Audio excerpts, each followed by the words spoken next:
Settle in and let your breathing slow. The room stays where it is, but your mind drifts upward into thin, cold air where the ground feels old and quietly unfinished.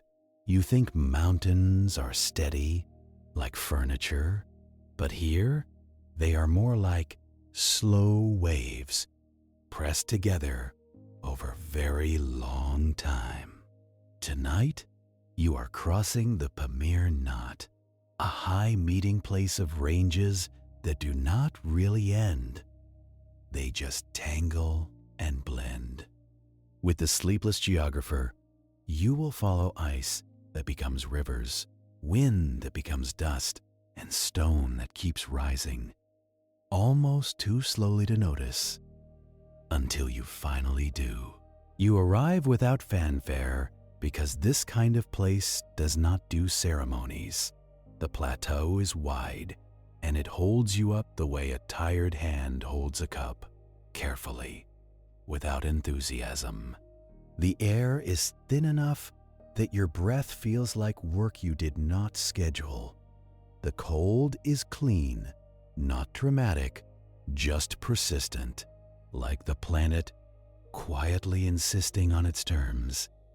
And you think you are looking at solid ground, stable, permanent, wrong. Under your boots is a landscape that is still being negotiated, not by people, not by governments, but by slow pressure, by rock that behaves like a very stubborn fluid.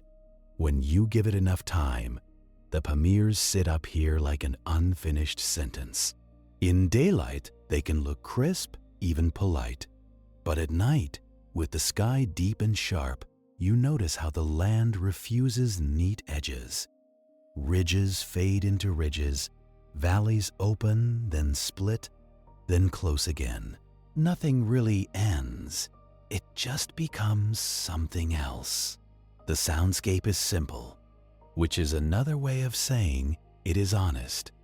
Wind slides over gravel, making a dry, whispering hiss.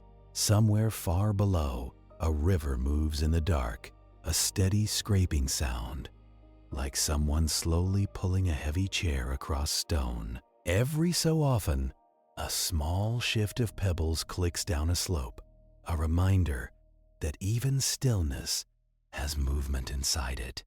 You are not here to conquer anything. There is nothing to conquer anyway. The mountains do not care about your ambition. They do not reward effort with meaning. They simply exist. And they keep doing what they were doing before you arrived, being pushed up, being worn down, and being rearranged grain by grain. Up here, the sky can feel close because there is less air between you and space. Stars look less like decoration and more like a quiet audit. The ground beneath you is pale in places, darker in others, scabbed with patches of snow that survive the day. You can feel how the temperature drops fast after sunset, as if the plateau has no interest in holding heat for you. This is what it means to stand on the roof of the world. Not a brag, not a victory, just an address high enough that weather behaves differently and time feels stretched. The simple idea is this: mountains are not built quickly. They are not stacked like bricks. They are pushed up patiently by enormous slabs of earth that cannot stop moving. It is like watching grass grow, except the grass is stone, and the growing takes longer than most civilizations manage to stay organized. And as your eyes adjust to the dark, you notice the strange truth at this place. It is not one mountain range at all. It is a knot where many paths of stone quietly collide. The Pamir Knot is a name that tries to make the problem sound tidy.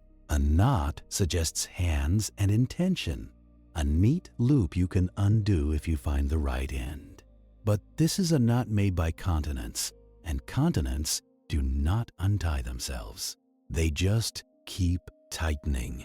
To the south and east, the Himalayas stretch like a long barricade, a line of uplift that refuses to relax. To the south and west, the Hindu Kush runs on, sharp and stern, as if it is guarding something private.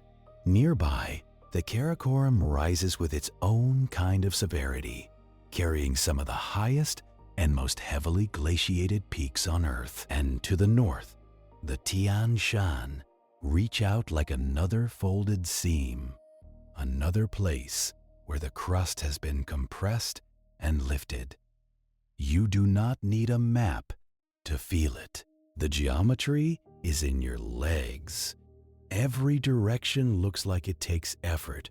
Every horizon is crowded with rock. Think of it like folded blankets meeting at one corner. Each blanket is thick, heavy, and unwilling to flatten.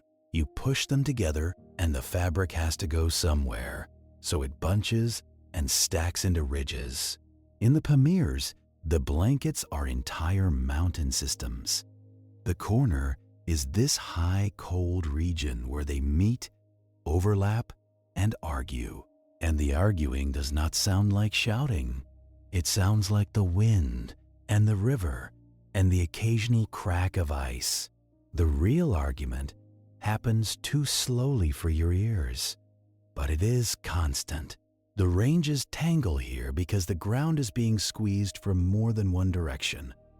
Long ago, land to the south began pressing northward, and it never really stopped. The crust did what crust does. Under pressure, it thickened, it wrinkled, it broke in places, it lifted into high plateaus and jagged peaks. And while all that was happening, erosion started its own quiet work, shaving and carrying away whatever got too tall for too long. So you get this strange balance. The land rises and the land is carved down. Uplift and erosion, like two tired coworkers passing the same box back and forth forever. Valleys are the corridors in this knot. Not just pretty cuts in the land, but actual routes through impossible terrain. They guide rivers, yes, but they also guide hooves and tires, trade and migration, the slow movement of anything trying to cross a place that does not want to be crossed. When you stand at the edge of a valley here, it feels less like looking down and more like looking into a channel where the earth has decided to concentrate motion. The slopes drop away in long angles of broken rock. The valley floor is often wide, sometimes surprisingly flat, as if it is waiting for something to pass through. And things do pass through. Water, always. Cold air at night, sliding downhill like a heavy liquid. Wind funneled and sharpened by the walls. And people in small numbers, moving with the kind of caution you only learn when mistakes have consequences. The reality check is gentle because it does not need to be loud. Life here is sparse. Weather decides the schedule. The sky can look calm and still bring a cutting wind. A clear day can turn into a whiteout that erases the horizon. In a place like this, planning is mostly optimism with paperwork. If you were hoping for lush forests and soft meadows, congratulations, you brought the wrong expectations. The Pamirs can be beautiful, but it is not the kind of beauty that comforts you.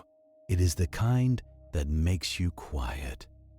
Still, there is a softness in the way the land holds distance. The plateau lets your thoughts stretch out too. When there are no buildings, no crowds, no bright signs trying to sell you something, your mind starts paying attention to older things. Like the way slopes are shaped, like the way snow collects in shadows and refuses to leave. like the way the wind seems to have a preference, worrying one ridge more than the next. And those valleys do not just guide footsteps, they guide water too. And water is always looking for the easiest way down. You start following the cold, because in mountains, the cold is often the source. It gathers in high basins where the sun cannot reach well. It settles into gullies and bowls. It becomes snowfields that survive summer, then thicken into something denser, older, and more patient. Glaciers are not dramatic when you meet them like this. They do not roar most of the time. They sit there, heavy and pale, like a long-held breath. Their surface can be dusty, scattered with stones that fell from the valley walls. The ice beneath is not the clean white you imagine from postcards. It is layered, compacted snow turned to ancient storage. A glacier is winter saved for later. It is a reservoir that does not need a dam. Each year, snow piles up in the high cold, and the weight presses the lower layers into ice. Air gets squeezed out. Crystals change shape. The glacier becomes dense enough that it can start to move. Not fast, not politely, but inevitably. You think ice is still. You think it is a pause. Wrong again. Ice flows, not like water, but like a slow, heavy conveyor belt. It creeps downhill under its own weight. It drags rocks with it. It grinds the valley floor. It carries the mountains away in small, stubborn pieces. When the sun returns, even weakly, the glacier leaks. Meltwater threads form on the surface, thin and shining. They run in little channels that deepen with repetition. Some water finds cracks and drops inside, disappearing into blue darkness. Inside the glacier are tunnels and chambers, wet and echoing, where water rushes through a world made of compressed time. If you listen carefully, you can sometimes hear it, a muted gurgle, a distant drip, the ice speaking in its slow language of stress and release. A crack that sounds like a door closing far away. Not an emergency, just adjustment. And then, lower down, the meltwater gathers itself and becomes a stream. It runs over gravel, weaving between stones that look carefully placed but are really just leftovers from the glacier's dragging. The stream is clear, cold enough to sting your fingers if you touch it. It is not trying to impress you. It is trying to leave. In these high valleys, streams often braid. They split and rejoin, searching for paths around sandbars and rocks. From above, it looks like silver threads laid across a dull fabric. The motion is constant. Even at night, when everything else seems to stop, the water keeps going, because gravity never sleeps. This is the part people forget when they look at mountains and feel calm. Mountains are factories. They manufacture rivers, they produce water at the edges of ice and snow, and then they send it away, downhill, into places that may never see snow at all. Follow one of these rivers long enough, and you start to realize you are watching a supply chain. The glacier releases water in small payments through warm seasons. The river carries it out, not just as water, but as sediment. It picks up silt, sand, and small stones, and it does not put them back. Water shapes rock the way a repeated touch smooths a worry stone. One touch does nothing. 10,000 touches become a new shape. 1,000,000 becomes a canyon. Rivers are not peaceful. They are slow demolition crews with excellent patience. Here in the Pamirs, river valleys can be wide and empty and still feel intensely alive. There is a particular kind of energy in moving water in a cold desert. It is the rare sound that is not wind. It is the rare motion that is not just drifting dust. You might walk along a riverbank and notice how it undercuts the edge, quietly stealing ground from the valley wall. You see fresh collapse scars where the bank has fallen in. You see rounded stones that used to be sharp fragments higher up. The river has been working on them, turning them over, knocking them against each other, sanding down their anger. And if you stand still long enough, you notice the river is always carrying something. Even when it looks clear, it is hauling invisible silt.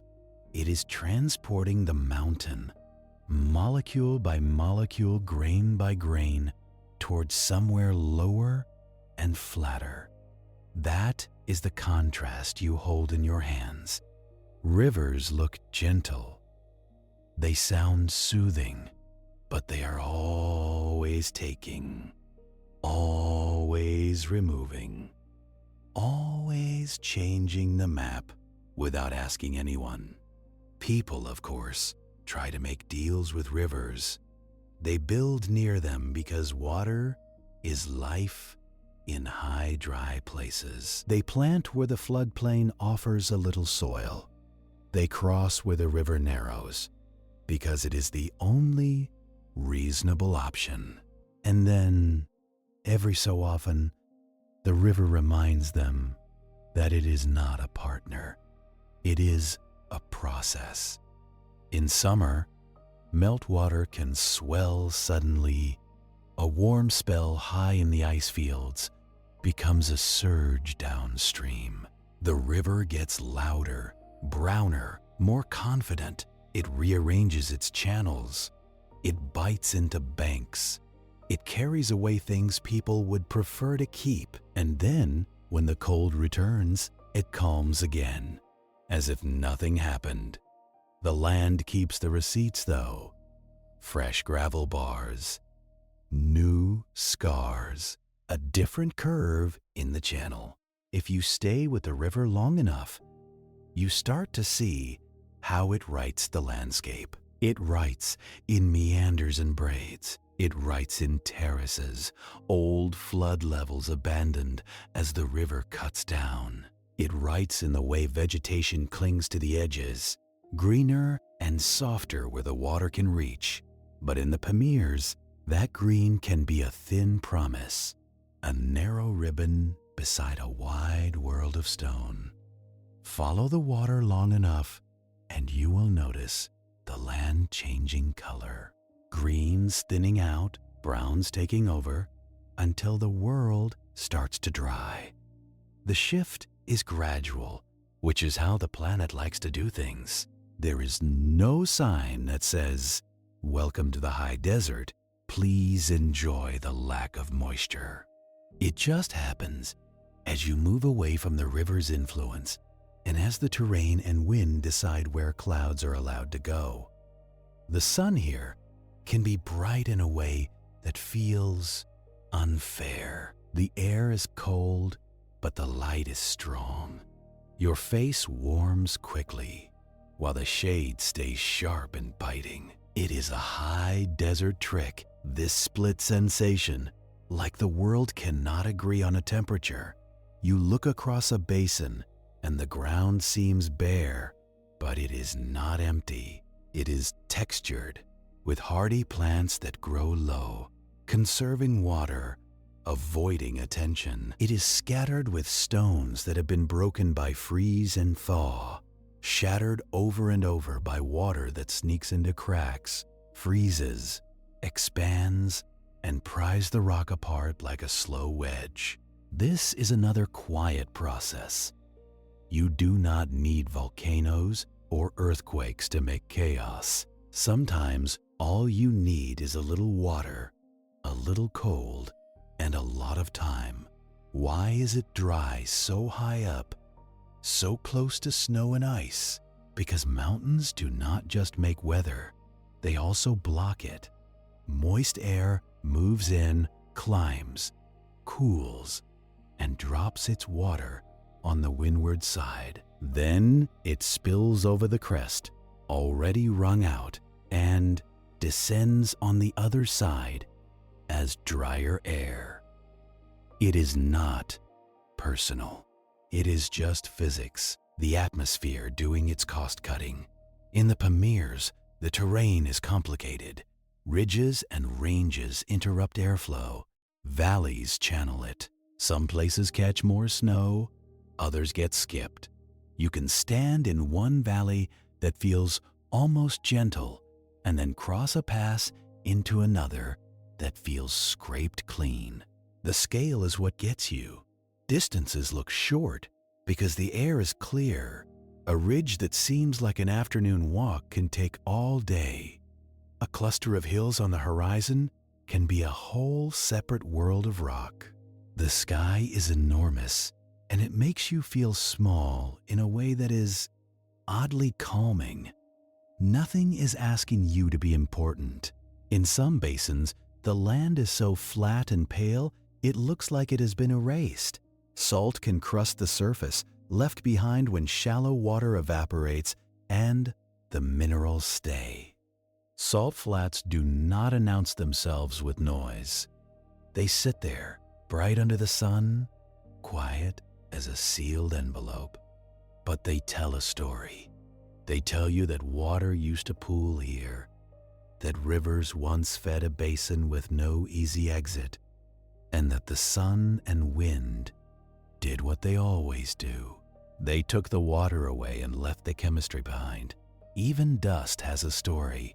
Fine particles lifted by wind can travel far beyond where they were born. A storm in one valley can feed the haze of another. Dust can settle on snowfields and darken them, helping them melt faster because darker surfaces absorb more sunlight. The desert does not stay politely in its own corner. It migrates in thin layers. It spreads its influence quietly. People settle where they can, which usually means where water is dependable. You see villages near rivers, near springs, near places where meltwater can be guided into small channels. From above, they look like small islands in a sea of stone green patches that do not quite belong.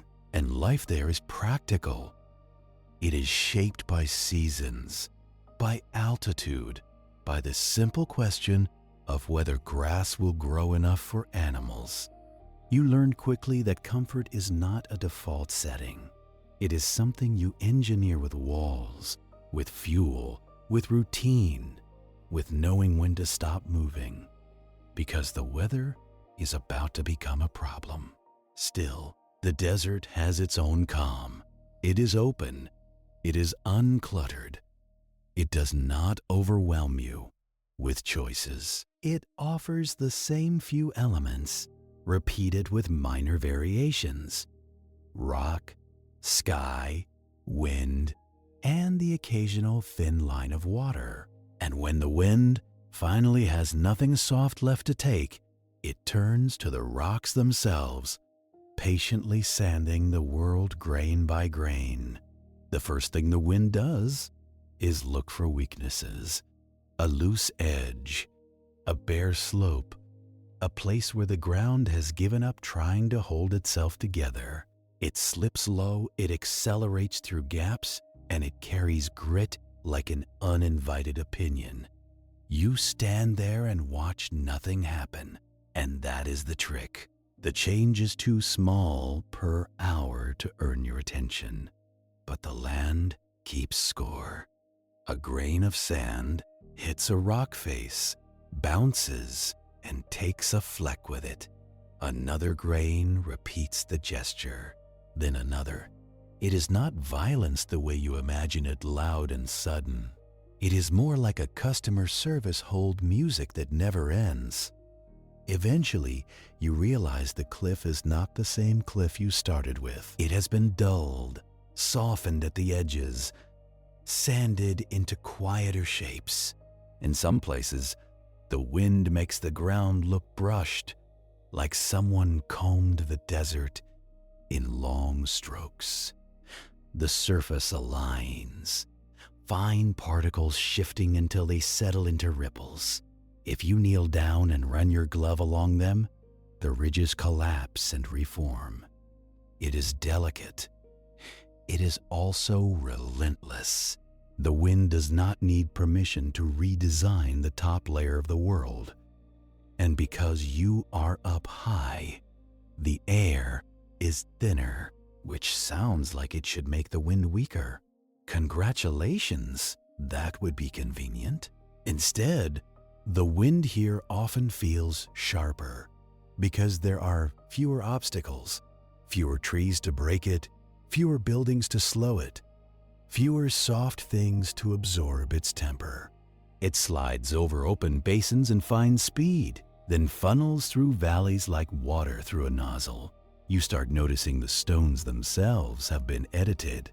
Some are faceted, with flat faces that meet at crisp angles, like rough gemstones nobody bothered to polish.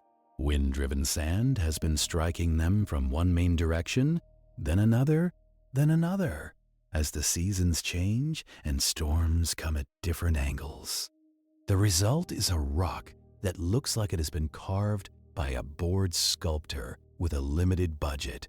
It is called a ventafact, which sounds fancy, but in human terms, it just means the wind has been sanding this rock for a very long time.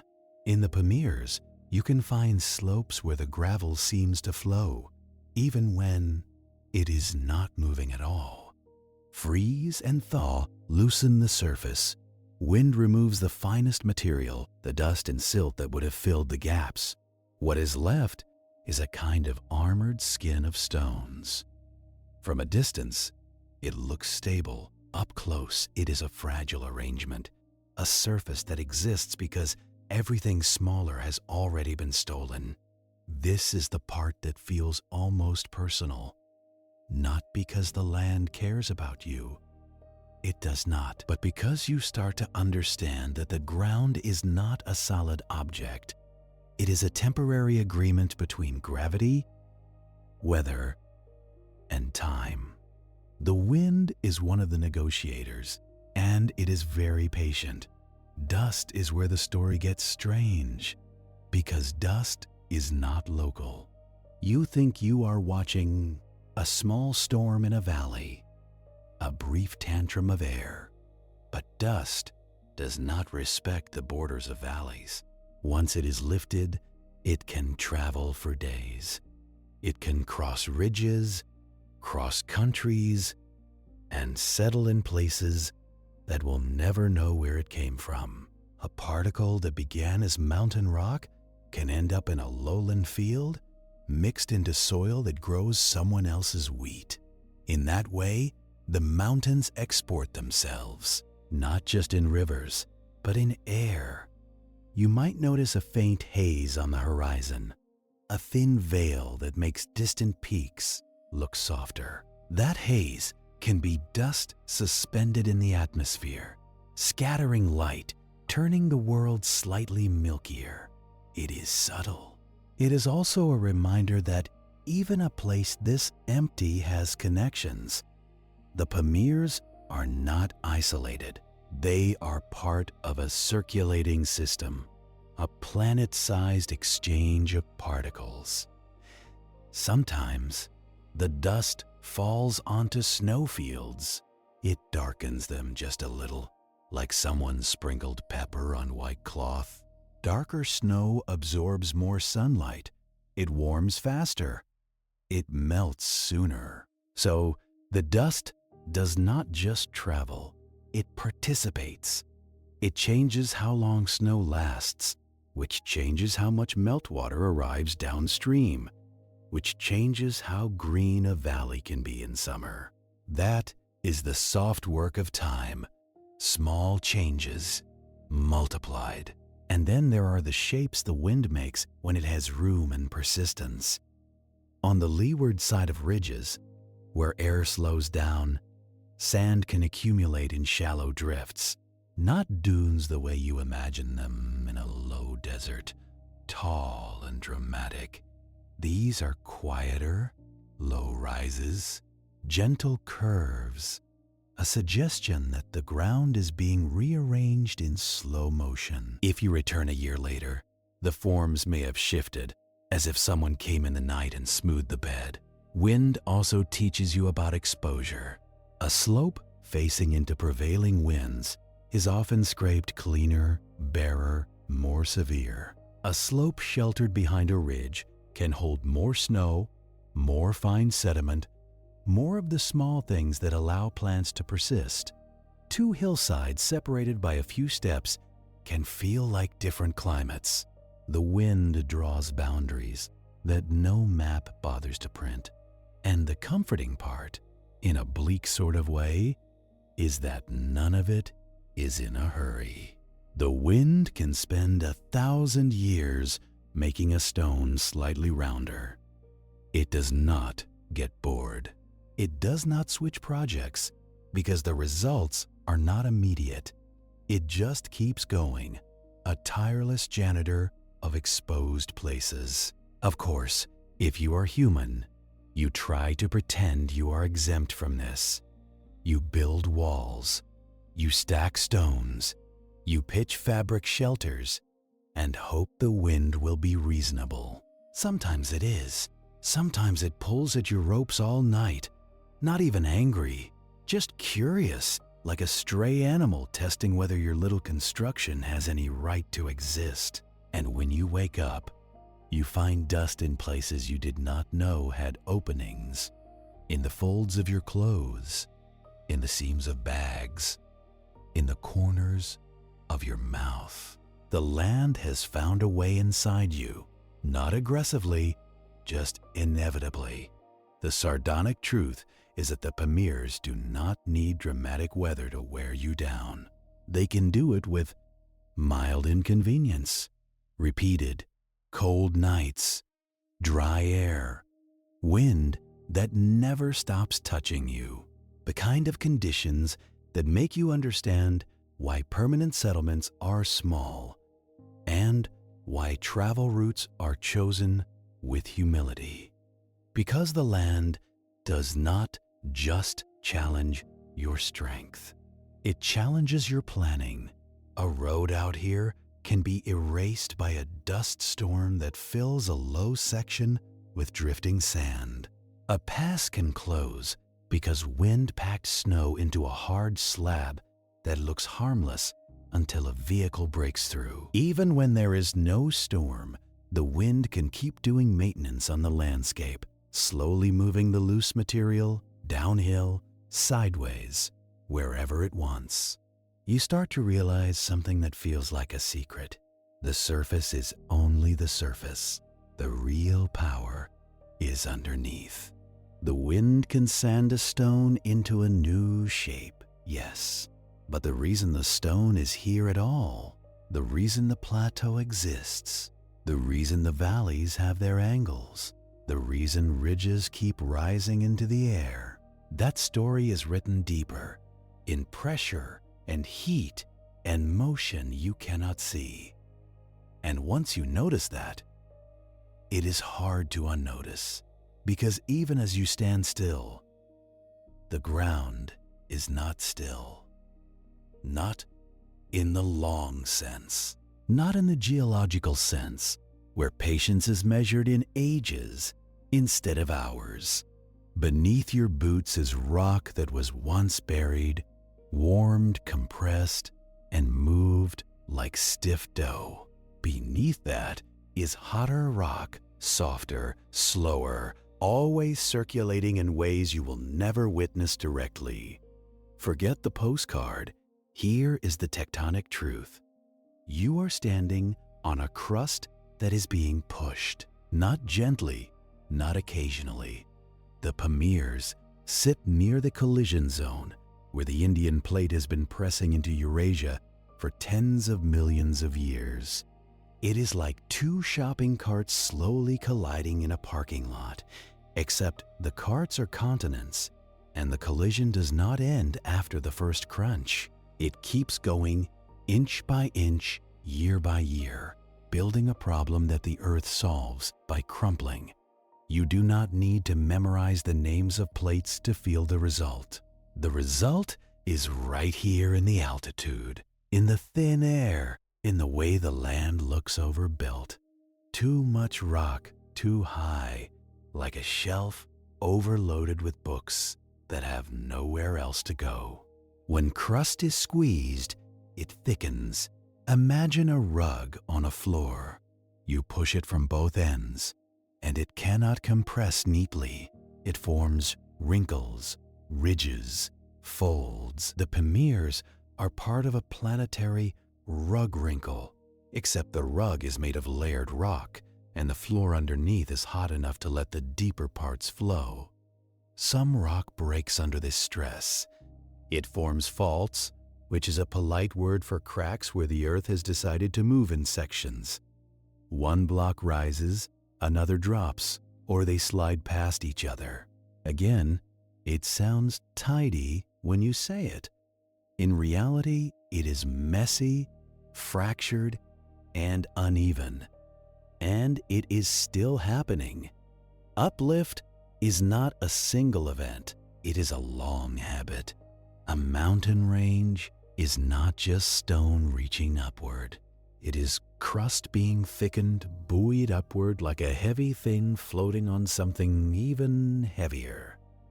This is isostatic adjustment, which sounds like a finance term, but in human language, it means the crust behaves a bit like a raft. Add weight, it sinks. Remove weight, it rises. So when glaciers grind down the peaks, when rivers carry away sediment, the land can rebound upward in response. The mountains are being carved down, and the crust is being pushed up, and both processes can be true at the same time. It is an exhausting arrangement. The planet seems to enjoy it. And you, standing here, get the privilege of being a brief witness. Sometimes, the reminder comes as a tremor, not always the dramatic kind that topples buildings. In the Pamirs, earthquakes can be part of the background reality, infrequent but memorable. A low shudder underfoot, a faint rattling of stones, the unsettling feeling that the ground, which you have been treating as a trustworthy platform, is actually a moving surface with its own agenda. You might not even feel it when it happens. You might only see the evidence later. A fresh crack in dry soil, a small rockfall that left a pale scar on a dark slope, a landslide fan that was not there last season. The mountains adjust themselves, and they do not send notifications. The deep pressure is constant, but the release comes in bursts. Stress builds in rock until it cannot hold. Then it slips, suddenly, and the energy travels as seismic waves. Your body reads those waves in a simple way. Something is wrong. But nothing is wrong. Not for the Earth. This is normal. This is how the crust does its work. If you want a calmer thought, consider how slow uplift really is. You will not watch a mountain grow. You can stand in the same place all night, all week, all year, and the skyline will look the same. The movement is too small for your senses. But over thousands of years, the difference becomes undeniable. Over millions, it becomes absurd. That is the comfort. In a strange way, your anxieties are fast. The planet's processes are slow. The mismatch makes your problems look temporary, which is not always a bad thing. And there is another detail you can feel up here, even if you cannot name it. Altitude itself is a result of deep time mechanics. The air is thinner because the land is high.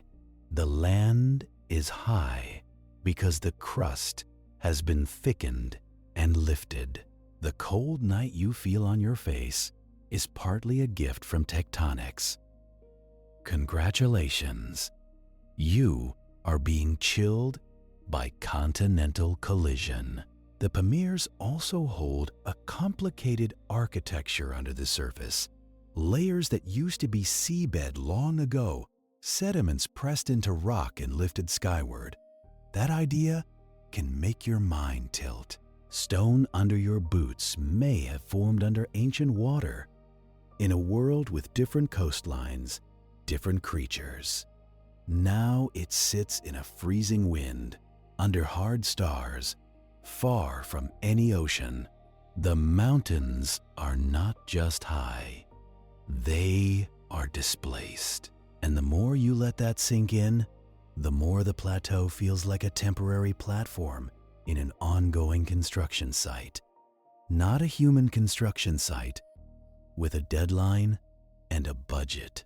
A geological one, where the deadline is never, and the budget is heat from the mantle. Heat matters because deep down, rock is not as solid as you want it to be. Near the surface, rock breaks, it cracks, it faults, it shatters. But deeper, under enough pressure and warmth, rock can deform, it can fold, it can flow, slowly like wax. That is how you get broad uplifts, thickened crust, and high plateaus that do not look like single sharp ridges, but like a whole region lifted upward. The Pamirs are not just peaks, they are a high system, a lifted knot of terrain. And because the land is high, the cold returns again and again. No matter how bright the sun looks at midday, cold settles into shadows, snow gathers in protected bowls, wind packs it into drifts. Over time, that snow becomes the next chapter of the story, pressed into ice, stored for later, ready to leak into rivers when the seasons permit. So you find yourself looping back to where you began, to the quiet hoarding of winter. As you move toward higher slopes again, you notice how the ground changes underfoot. Loose gravel gives way to firmer patches, then to old snow that squeaks faintly with each step, then to ice that looks almost dull on the surface. In the right light, though, the dullness breaks. A crevasse reveals a deep blue interior, as if the glacier has been hiding a different color inside itself all along. That blue is not paint, it is density. When snow compresses into glacial ice, it becomes less like fluffy crystals and more like a tight, interlocked mass. Air is squeezed out. Light behaves differently. The ice absorbs reds and yellows more than blues, so what remains is that cold, saturated blue that feels like looking into a deep pool at night. You lean near a crack and listen. The glacier is not silent. It creaks sometimes. It pops. There can be a sharp report, like a branch snapping when internal stress releases. The sound travels through the ice and comes out somewhere else, making it hard to locate. It is disorienting, which is the glacier's way of reminding you that it is not dead. It is moving. It is adjusting. It is, in its own slow way, alive. And it is heavier than your mind likes to picture. A glacier is not just a surface you can walk on carefully. It is a thick mass pressing into the valley, grinding rock into flour. That flour becomes the fine silt you see in milky meltwater streams later. It becomes sediment that rivers carry into basins. It becomes part of the long transport system that turns mountains into plains. If you follow the valley shape, You can often tell where glaciers used to be, even if the ice has pulled back. A river-cut valley is usually narrow, with a sharper V shape, because water cuts down and in. A glacier-carved valley is broad and U-shaped, with a flatter floor and steep sides. The glacier fills the whole cross-section and scrapes everything evenly. When the ice retreats, it leaves behind a valley that feels overbuilt for the small stream now occupying it, like a wide hallway with only one person walking through. You might see moraines too, ridges of debris piled along the sides or at the end of where the glacier once reached. They look like natural embankments, but they are really the glacier's leftover cargo, dumped when the ice no longer had the strength to carry it. Sometimes there are small lakes trapped behind these ridges, dark and still. Meltwater pools and basins scoured by ice. The surface can be calm enough to reflect peaks perfectly, which feels peaceful, until you remember what made the basin in the first place. Ice did not carve it gently. It carved it because it had weight and time and a downward slope. Even now, the glaciers breathe in long cycles. In colder periods, they advance.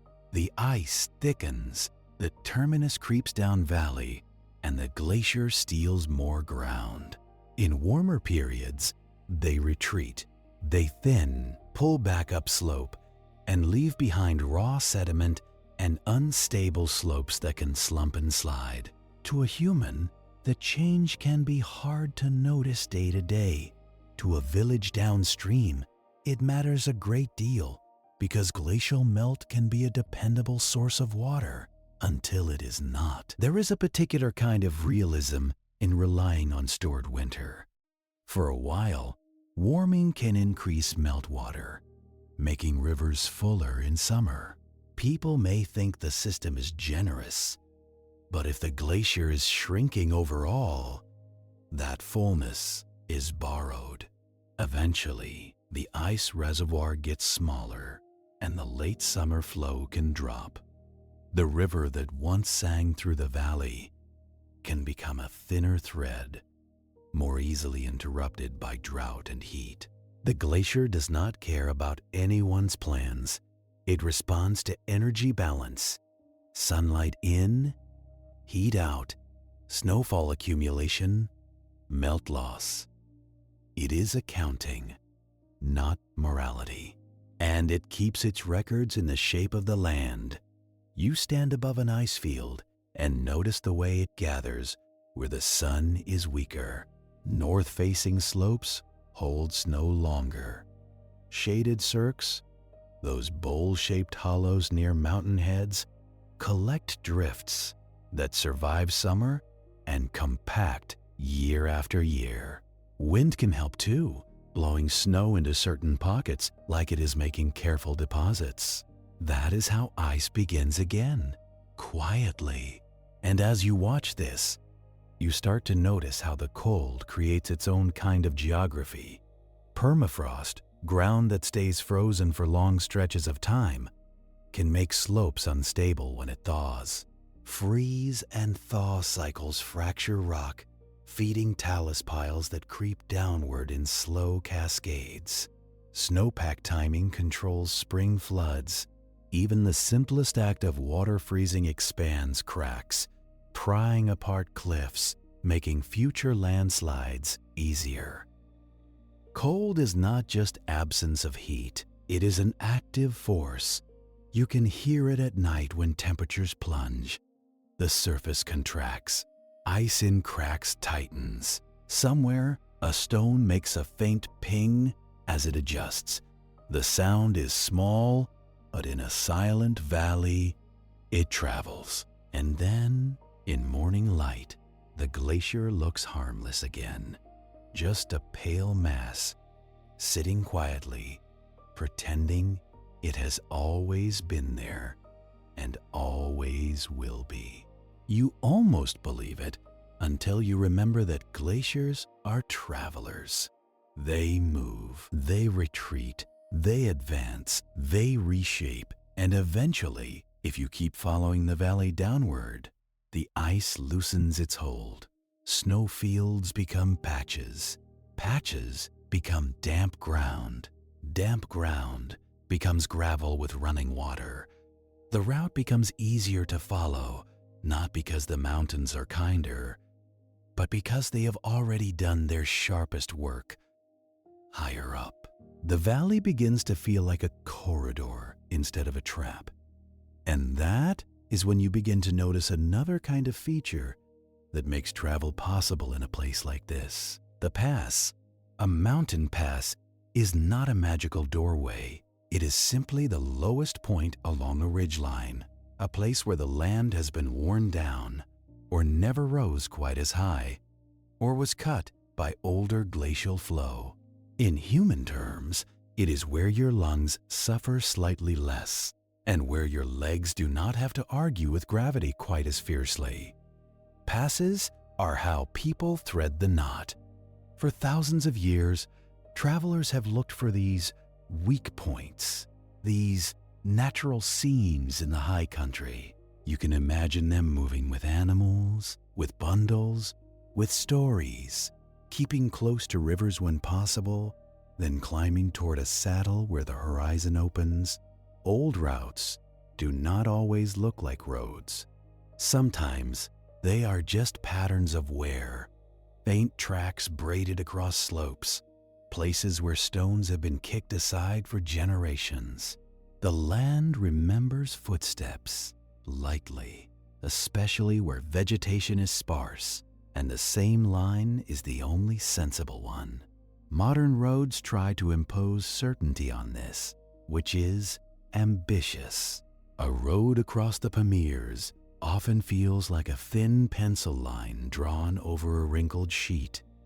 It clings to valley sides, crosses braided rivers, and climbs toward passes where weather changes quickly. Some sections are paved smooth enough to lull you into forgetting where you are. Then the pavement ends, and the road becomes a suggestion again, a rough surface where every stone seems to have an opinion about your tires. Driving here is its own kind of meditation, mostly because it requires attention. The sound inside a vehicle is a constant rattle. Suspension working, gravel pinging under the chassis, wind pressing against windows. You look ahead and see long emptiness, a ribbon of track vanishing into pale distance, and you feel how small your movement is compared to the size of the land. And you learn the simple human facts of high travel. Fuel matters. Spare parts matter.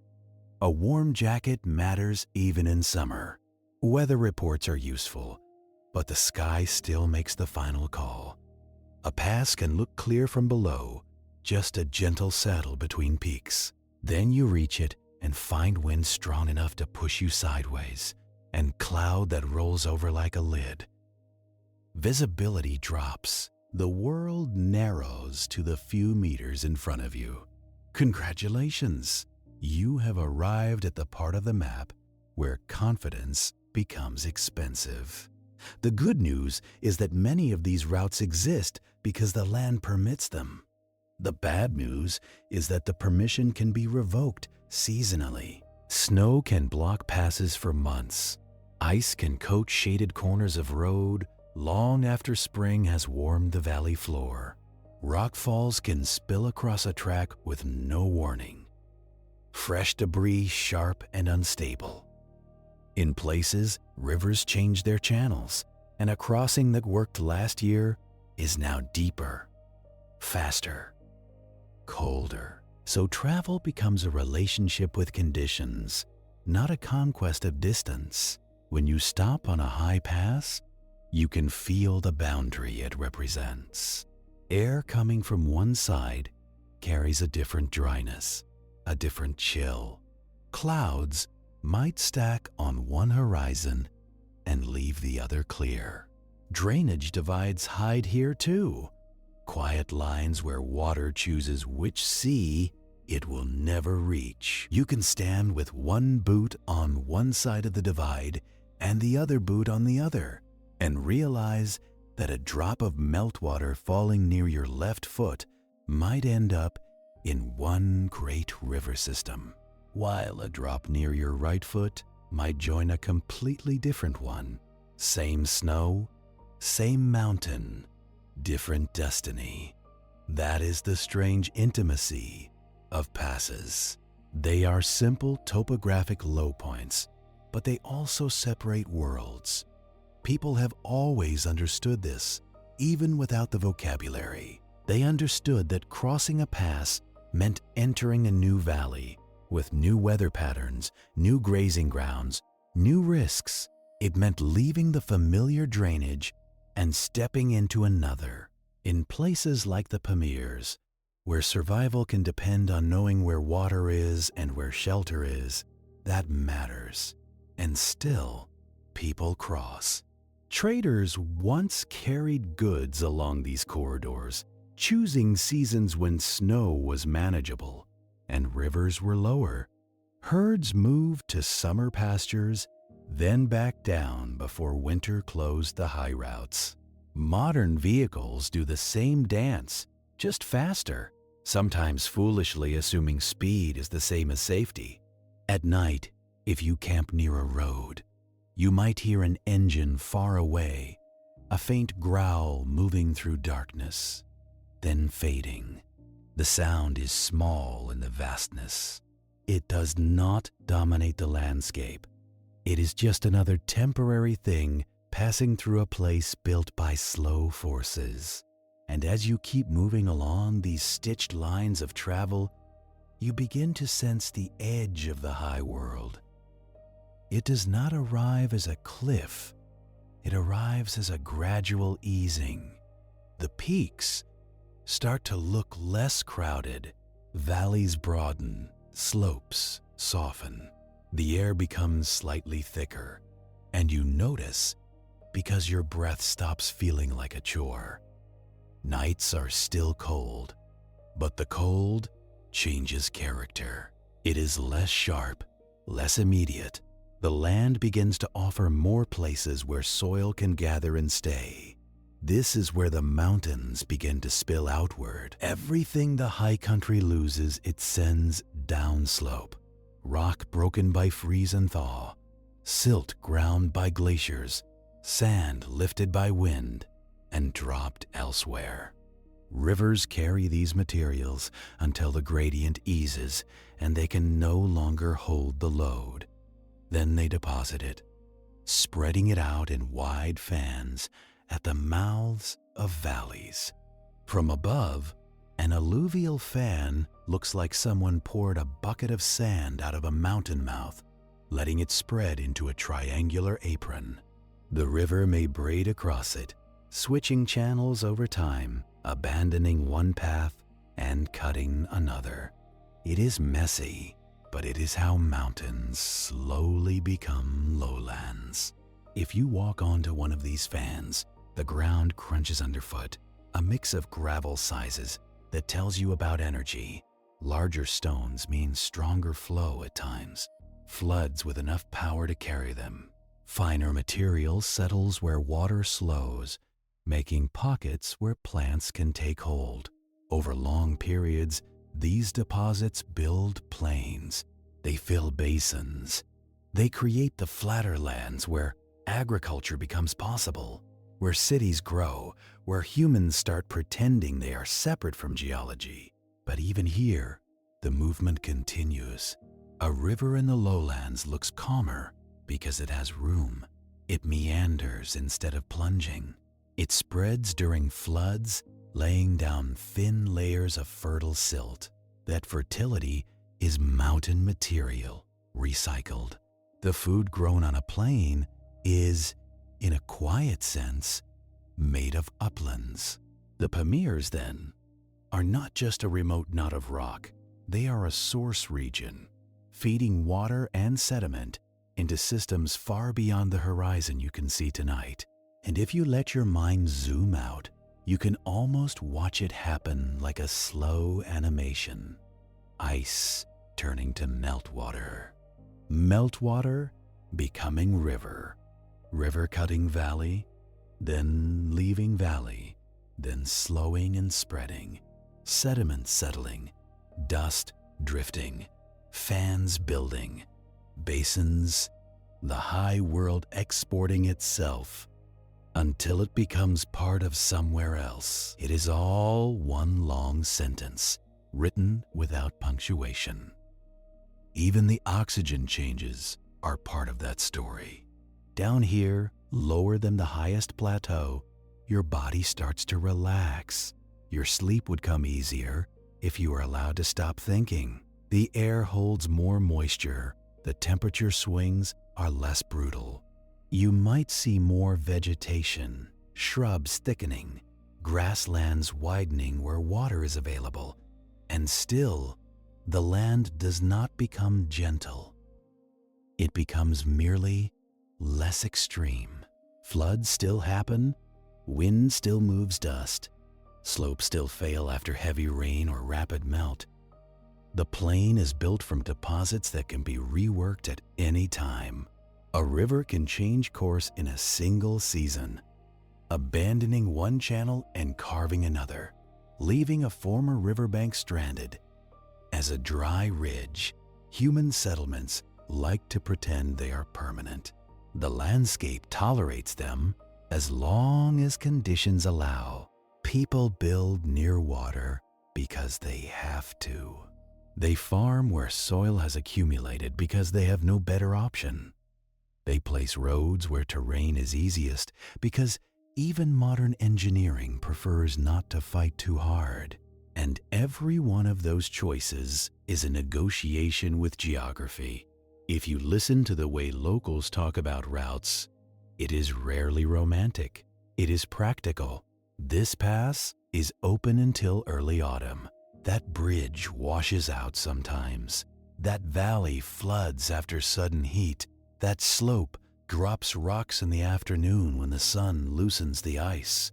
Knowledge here is not trivia. It is survival dressed as routine.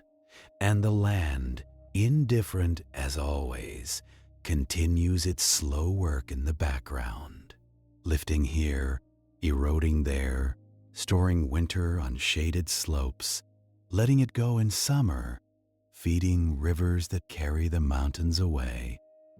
You are still inside the knot, even as it begins to loosen, because the Pamir Knot is not a single point you pass and leave behind. It is a region of tangled forces, and its influence fades gradually, like the way a strong scent lingers on clothing even after you have left the room.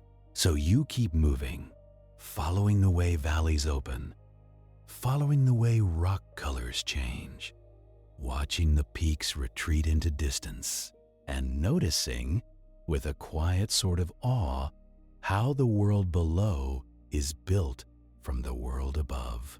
And when you finally pause again, somewhere on the edge of this high country, you can feel that connection in the simplest possible way. A handful of soil, gritty between your fingers, is not just dirt. It is ground up mountain.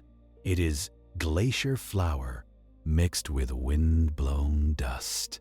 It is centuries of tiny deposits, laid down by floods, dried by sun, stirred by hooves, and planted into by roots that do not care where the minerals came from. Everything is traveling just at different speeds. And speaking of travel, the next thing you notice, as the route continues outward, is how the rivers stop being braided threads and begin acting like wider, slower creatures, carrying the last of the high sediment into broader plains where the water can finally afford to wander. Down here, the river stops acting nervous. It has room now, and it knows it. The current still moves with purpose, but it is no longer forced to make quick decisions between boulders. Instead, it spreads into a broader channel and starts doing something that feels almost lazy, meandering, leaning into bends, drifting toward the easiest line. You might think that is the river calming down, stable, mature, finally at peace. Wrong. This is the phase where the river becomes a strategist. It starts negotiating with its own sediment, and with the slope of the land, and with the simple fact that it cannot carry everything forever. Up in the high valleys, water had speed. It could bully rocks.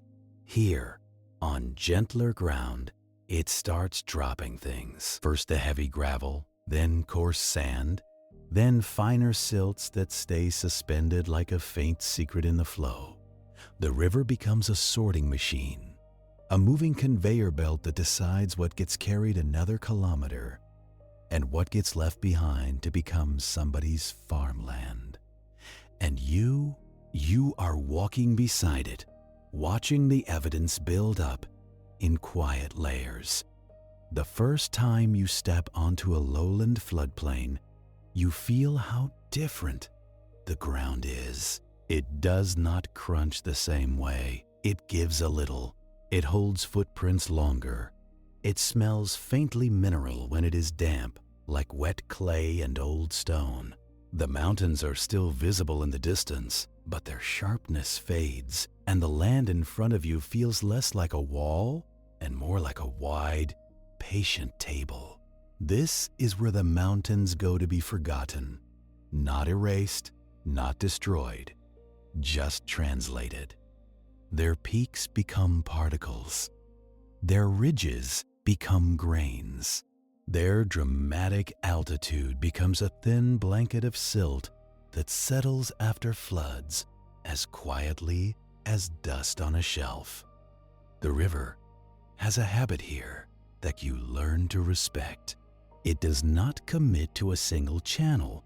It pretends to, for a while. Then a flood arrives, or an ice jam breaks upstream, or sediment blocks a bend, and the water finds a new path. A river can abandon a familiar loop and cut straight across, like a tired person taking a shortcut through a yard. Humans call that avulsion, which sounds like a medical condition, and it kinda is. It is the river rearranging its arteries. One day, the water is next to your village. Another day, it is a kilometer away, leaving behind a dry scar of old channel, a crescent-shaped pond, or a line of greener trees that stubbornly marks where the river used to be. You can see those old paths if you know how to look. The land keeps faint signatures, curving ridges where natural levees formed, built up by repeated floods that dropped sediment right at the river's edge. Slight depressions, where abandoned channels hold water longer after rain. Even the vegetation tells on the river. Thicker reeds in low spots, orchards clinging to slightly higher ground, because roots appreciate not drowning. This is the lowland version of the Pamir story. Not big peaks and blue ice, but small elevations that matter enormously when water decides to misbehave. And it will misbehave. It always does. A floodplain is not named for its scenic views. It is named for what it does. The river spreads out in wet seasons, spilling over banks, slowing down, and dropping its load. That is how floodplains become fertile. That is also how floods become unavoidable, because the same process that builds a good field also guarantees the field will be underwater again. Congratulations, you have found soil that grows food. It is also soil the river will try to reclaim, periodically, with cold indifference. And the people here learn to live inside that rhythm. Not happily, not romantically, just practically. They raise homes on slightly higher terraces, the old flood levels that sit like steps along the valley sides. They dig channels, guide water into fields, and then spend the rest of their lives maintaining those channels against silt that wants to fill everything. They plant where groundwater sits close enough to reach. They keep animals moving because animals can flee rising water faster than crops can. In a mountain knot, survival is about warmth and shelter. In the lowlands, survival is about placement. A few meters matter. A subtle slope matters. Knowing which side of a bend erodes and which side deposits matters. The outside of a meander is where water runs faster and eats the bank. The inside is where it slows and drops sand, building a point bar, slowly sliding the whole bend sideways over time. If you stand on a bank during higher flow, you can hear the river doing its work. Not a roar, but a steady, thick sound. Water full of sediment, the hiss of moving grains, the occasional clack of stones rolling along the bottom. That is bedload, the heavy material being dragged and bounced downstream. It is the river's freight train, and you can feel it in the vibration through your boots when the flow is strong enough. Even when the surface looks calm, the river is busy underneath. It is always trying to reach a simpler slope, always trying to level the land. Mountains are a problem of excess height. Rivers are the solution, applied slowly and without mercy. And as the river slows, it begins making new shapes, broad ones that you can only appreciate by stepping back in your mind. At the mouths of mountain valleys, you saw alluvial fans, those triangular spreads of sediment like poured sand. Down here, those fans can overlap, merge, and flatten into wide aprons.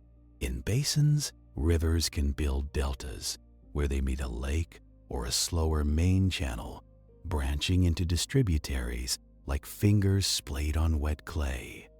You do not have to be near an ocean to see a delta.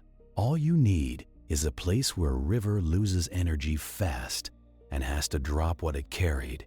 The result is a low, shifting land that grows outward with each deposit, then reshapes with each flood. This is what the mountains are doing beyond your view. They are feeding these lowlands with their own dismantled bodies. If you stay on the edge of the former high world, you begin noticing the air itself changing. It is not just oxygen, it is moisture. The wind feels less sharp because it has more to push against. More shrubs, more uneven ground, more warmth rising from soil that actually holds heat overnight. Dust still exists, but it behaves differently because it sticks to damp surfaces and gets trapped by vegetation. You can smell the difference when the sun warms the day. A faint earthy scent, not rich like a forest, but present. Soil that has enough life in it to smell alive. In the Pamirs, the air often smelled like rock and cold. Here, it smells like water has been here recently and will be here again. And yet, the land still carries the signature of dryness because you are not stepping into a soft, humid paradise. You are stepping into a world where water is still precious, just distributed differently and stolen by heat instead of altitude. Because even as mountains fade, basins appear. A basin is what it sounds like, a low place where water and sediment collect. It can be a wide depression bordered by low ridges, or a vast plain with subtle edges you do not notice until you travel for days and realize you have been descending without feeling it. Basins can trap rivers. They can turn streams into marshes, then into salty flats when water evaporates and leaves minerals behind. If a basin has no easy outlet, it becomes an endpoint, a place where the river's story pauses and accumulates. This is how you get strange landscapes that look quiet but are chemically loud. Salt flats, for example, are not just empty whiteness. They are the aftermath of repeated wetting and drying. Water arrives with dissolved minerals. The water leaves because sun and wind are excellent thieves. The minerals stay and slowly build a crust. Step onto it, and it can crunch like thin ice, breaking into plates. Beneath, you might find soft mud deceptively eager to hold your boots. In colder seasons, a shallow lake can appear on top of a salt flat, reflecting sky like a mirror.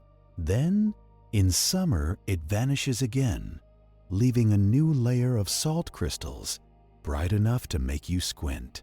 It looks peaceful, but it is an argument between water and evaporation, happening on a schedule older than any calendar humans invented. If you follow the lowland edges long enough, you begin to understand something that sounds almost insulting. Mountains are not the final shape of collision zones. They are temporary. They rise because plates push. They fall because weather and gravity pull. And the end state, if there is such a thing, tends to be flatter, quieter, and buried under the sediment of its own history. In other words, the lowlands are not separate from the mountains. They are where the mountains go when they are done being dramatic. Of course, the mountains are not done, not even close. But the lowlands are already receiving the output. You might notice pebbles in a riverbed here that do not match the local hills. Different color, different minerals sparkle. That is imported rock carried down from higher terrain. It is the simplest proof of long-distance connection. The river is delivering pieces of far places to your feet, like an indifferent courier. And speaking of couriers, there is another delivery system that gets stronger as you leave the tight valleys. Wind. Up in the Pamirs, wind was a sculptor and a thief. Down here, it becomes a distributor. Fine dust lifted from dry basins can be carried over plains and dropped in places that will never see the source.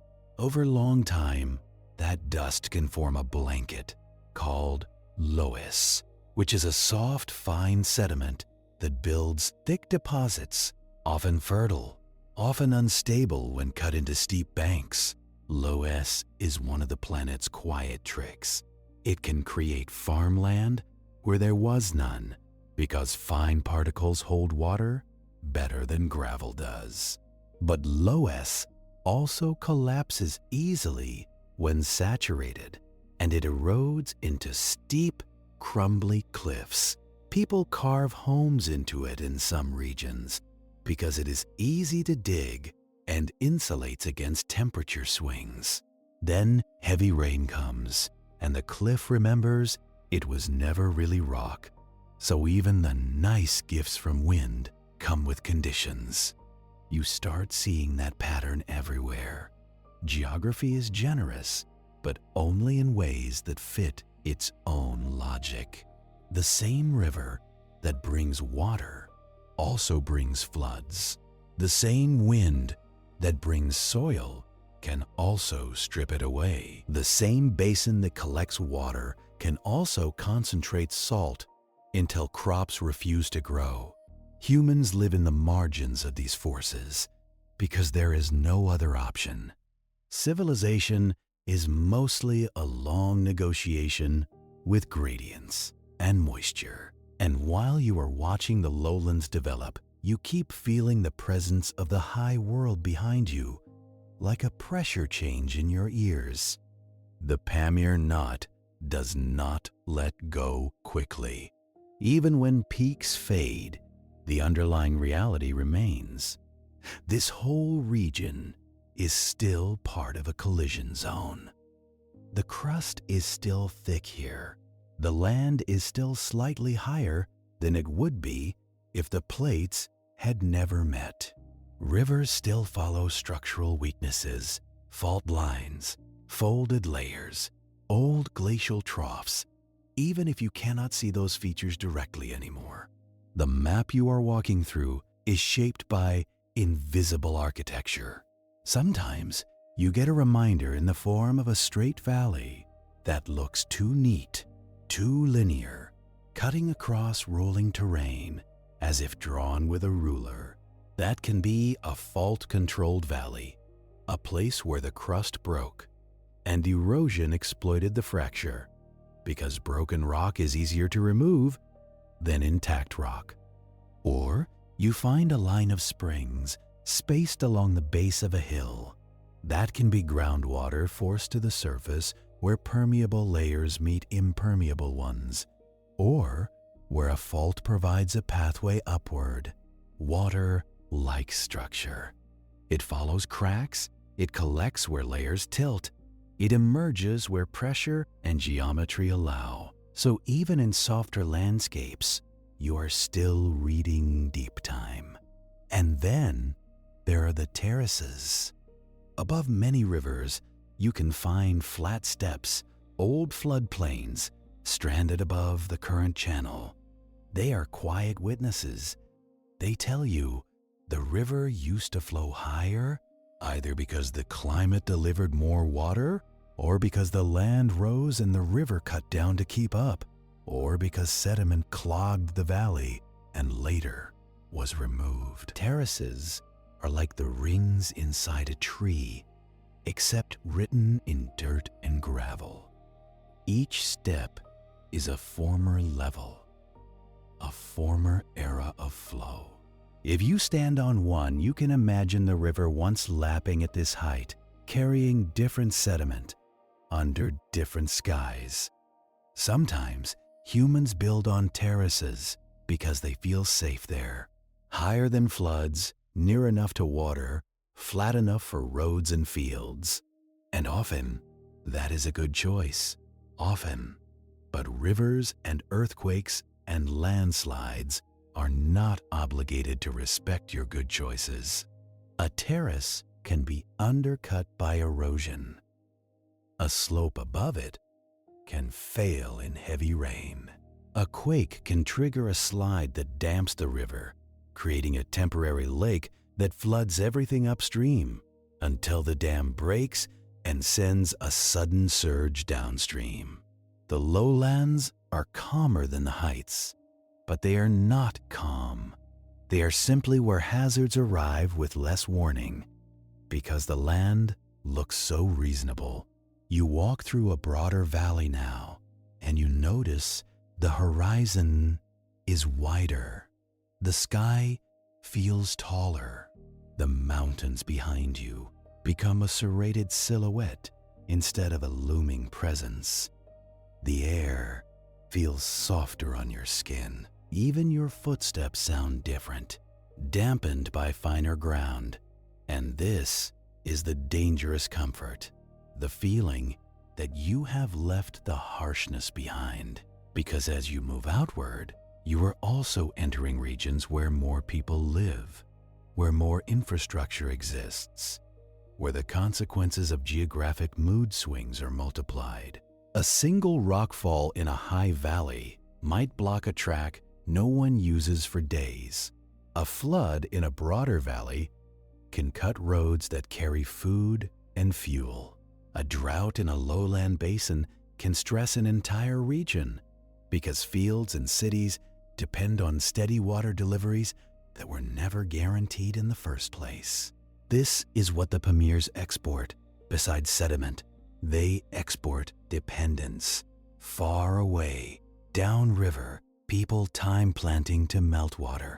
They build canals that assume a seasonal pulse. They store water in reservoirs, trying to convert a mountain's messy release into a predictable schedule. And Sometimes it works for a while, but the mountains are not a factory with a customer service line. They are a weather machine with moods. In years with heavy winter snow, rivers arrive generous in spring, loud with runoff, spreading silt and soaking fields. In years with weak snow, the flow comes thin, and everyone stares at the water level like it owes them an apology. And when the climate trends warmer over decades, glaciers retreat, and the late summer flow shifts. For a time, melt may increase because more ice is turning to water. That can feel like abundance, but it is temporary abundance, like spending savings faster than you realize. Eventually, when the glacier has less mass, the river loses that buffering reservoir and becomes more dependent on seasonal snow and rainfall. In dry years, the late season flow can drop hard. That is when the lowlands discover that their water was never really theirs. It belonged to temperature and altitude and ancient ice. And you, standing here, can almost sense that dependency as a faint tension in the landscape. Fields cling to river edges. Orchards cluster where irrigation channels reach. Towns sit where crossings are possible. Roads follow the flattest path, which is often the river corridor, which means roads and water share the same risk zone. It is not romantic. It is not tragic either. It is simply how humans fit themselves into terrain. We do not choose the perfect place. We choose the place that works most years, and then we build stories to make it feel permanent. If you tilt your mind back toward the Pamirs, you can trace the whole chain again, but now with the lowlands included as part of the same machine. Snow falls on high bowls. It compacts into ice. Meltwater leaks. Streams braid. Rivers cut valleys. Wind lifts dust. Sediment spreads on fans. Fans merge into plains. Rivers meander. Floods deposit silt. Basins collect salt. Fields grow on borrowed minerals. Cities drink cold water that began as a snowflake in a cirque. It is a supply chain written in gravity. And if you want to feel how slow it all is, you can focus on a single grain of sand. Imagine it starting as part of a granite outcrop high in the knot. Freeze water, enters a tiny crack, expands, and breaks a fragment loose. That fragment tumbles downslope in a rock fall, landing in talus. A glacier later plucks it, drags it, grinds it. The fragment becomes smaller, sharper. Meltwater carries it into a stream. The stream carries it into a river. The river carries it out of the high valley. Then the gradient eases. The river slows. The grain drops onto a bar. A flood moves it again. Wind dries the bar and lifts the grain a short distance, dropping it into a field margin. An irrigation channel captures it. A storm overflows the channel and spreads it across a plot. It becomes part of soil. Roots press around it. Years pass. The grain stays until another flood, or a plow, or a gust of wind moves it again. The grain does not have a destination. It has a series of temporary assignments. That is the truth of lowlands. They are not endpoints. They are holding areas, and because they hold, they also archive. Sediment layers preserve the record of floods, droughts, and shifts in river behavior. A thick layer of coarse sand might mark a big flood event. Finer layers might reflect calmer years. In some places, Buried soils show periods when the river stayed stable long enough for plants to establish, before another flood buried that surface and started a new page.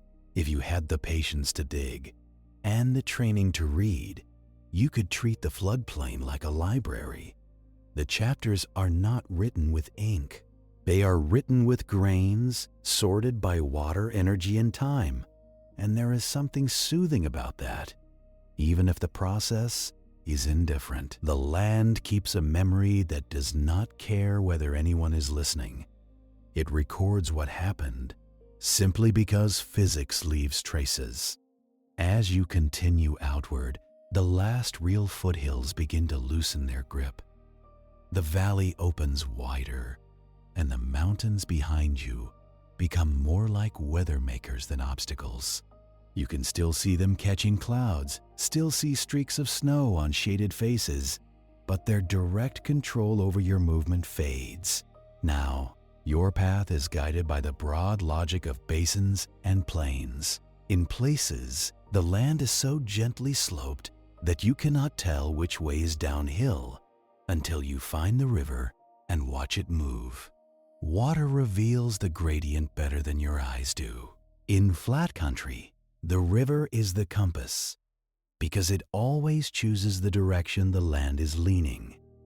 Even if that lean is almost invisible, you might find yourself walking along a natural levee, slightly raised above the surrounding flats. The ground feels firmer. Plants grow differently here because the levee drains faster after floods. Just a few steps away, the land dips into back swamps, low areas that stay wet, collecting fine clay and organic matter, breeding insects, growing reeds, smelling faintly of slow water and decay. This is another version of the same lesson. Small differences matter, and if you keep going, you begin to see how plains can still be harsh, just in quieter ways. Salts accumulate where irrigation water evaporates, leaving minerals behind. Over time, fields can become salty enough to lose productivity unless water is managed carefully, unless drainage exists, unless there is enough flow to flush salts away. This is one of the oldest agricultural problems on Earth, and it is not solved by optimism. In dry regions fed by mountain rivers, irrigation is both a miracle and a trap. It makes desert bloom briefly. Then salinization creeps in like a slow tax. People dig deeper canals, add drainage, rotate crops, abandon fields. The landscape becomes a patchwork of effort, always trying to keep ahead of chemistry.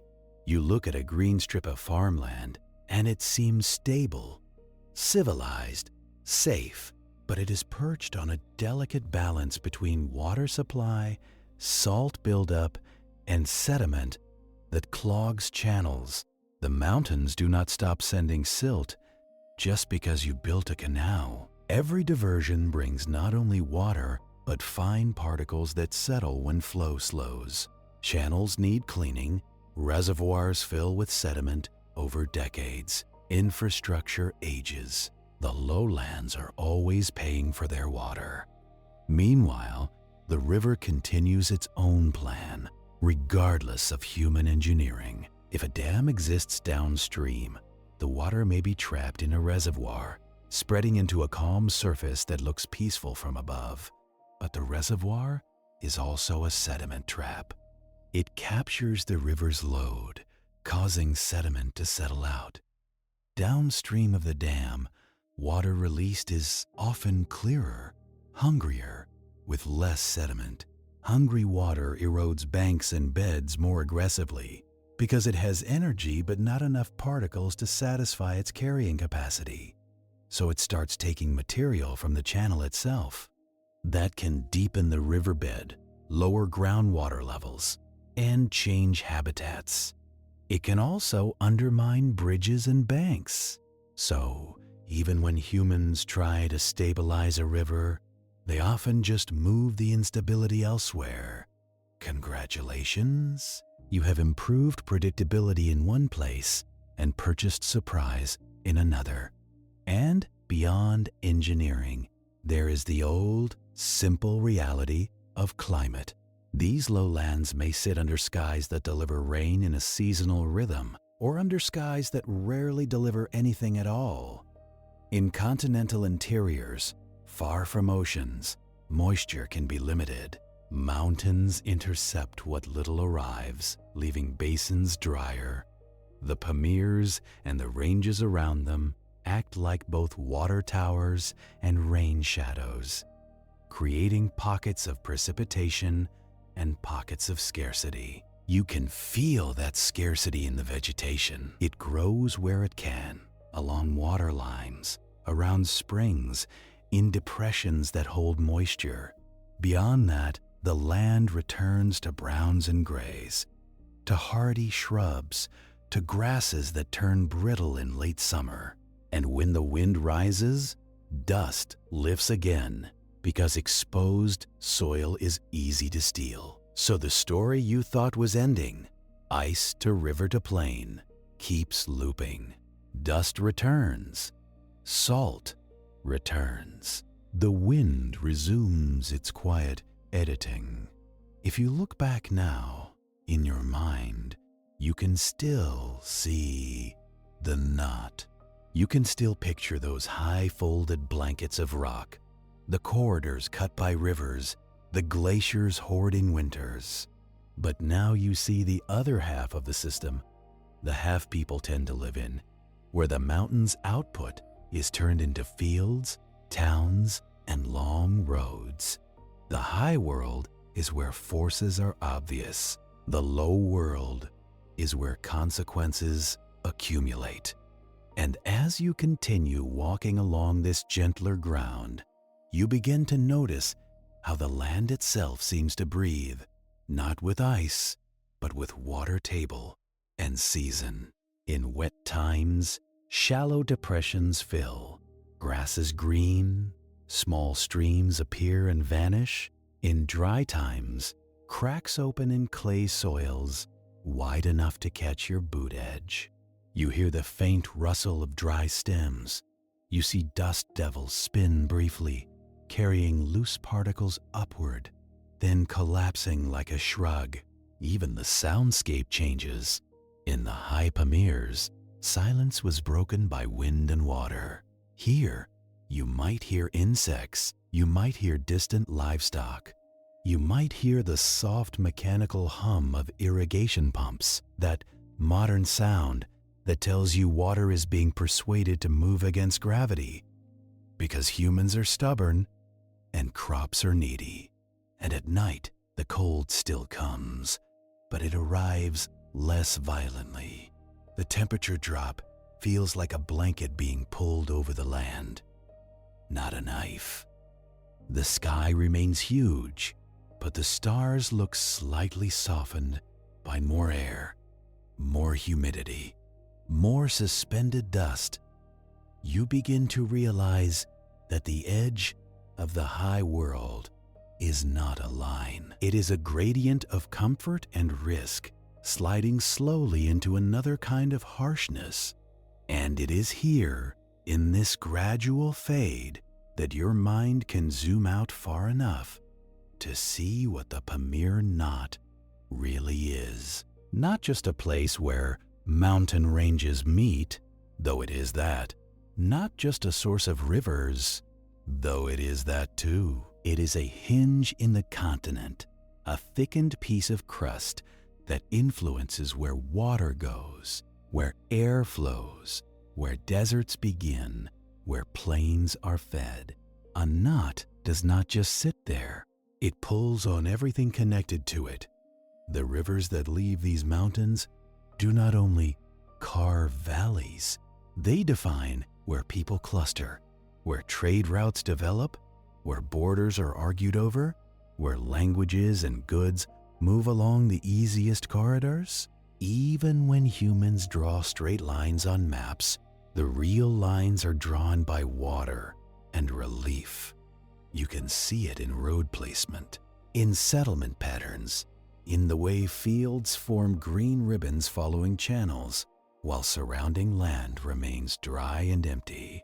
And you can see it in how quickly life becomes sparse again when water steps away. Walk a few kilometers from the river, and the soil becomes lighter, drier, less bound. Vegetation thins. The wind has more access. The ground begins to look like it is returning to the older, more indifferent baseline of this region, open, exposed, and quietly difficult. So the river corridor becomes a kind of moving sanctuary, not because it is safe, but because it is possible. And the irony is that rivers are also the source of many of the region's sudden dangers. A river can carry ice in spring, grinding against banks and bridges. It can carry debris flows from steep tributaries after storms, suddenly thickening into a slurry of mud and boulders that spreads onto plains and buries roads. It can undercut a bank without warning, dropping trees and chunks of land into the current with a sound like tearing cloth. It can also disappear, in a sense, by sinking into porous sediments, spreading into braided channels that lose water to infiltration, feeding groundwater instead of surface flow. In some basins, rivers end in wetlands that evaporate under summer heat, leaving salt and mud, and the water never reaches any sea. That is another quiet revelation of inland geography. Not all rivers have an epic ending. Some just fade. They are born in ice, work themselves to exhaustion across plains, and then vanish into the thirsty ground or the dry air, leaving behind a salty memory. And once you notice that, you begin to feel the map as a set of connected fates.